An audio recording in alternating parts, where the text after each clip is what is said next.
So, in Japan, I was wondering if maybe you had any stories about your time working with the UWFi and Takada and all that.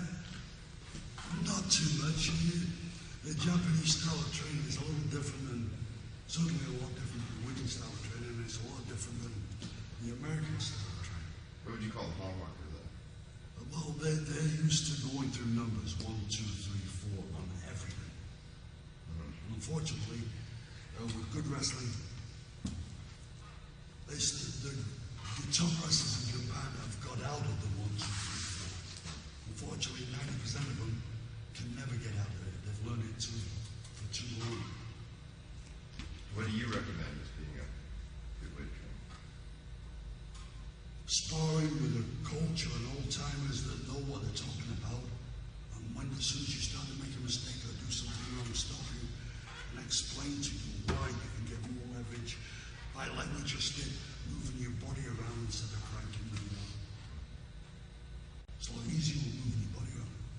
You got a lot more pressure on it too. How much emphasis do you place on drills?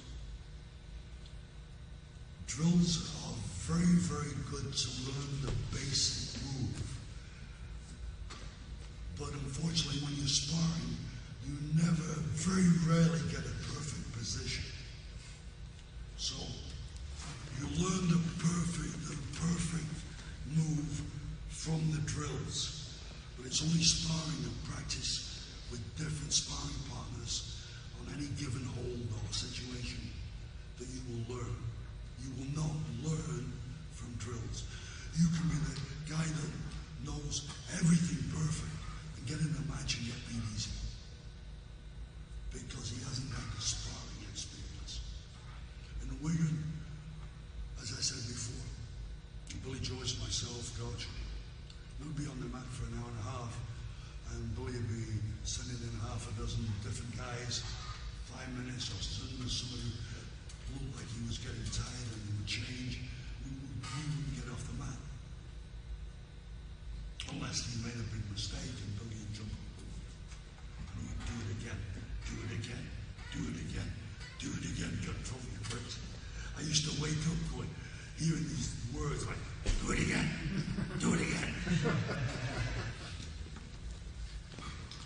When you were competing, did you ever go have a match against a pure jiu-jitsu guy? Oh yeah, I'm judo. Any insight into? I had no problem with them. They were easier than the wrestlers. And different styles of wrestling are a lot more, to me, more dangerous than jiu-jitsu. Scottish style wrestling, Cumberland Western style wrestling.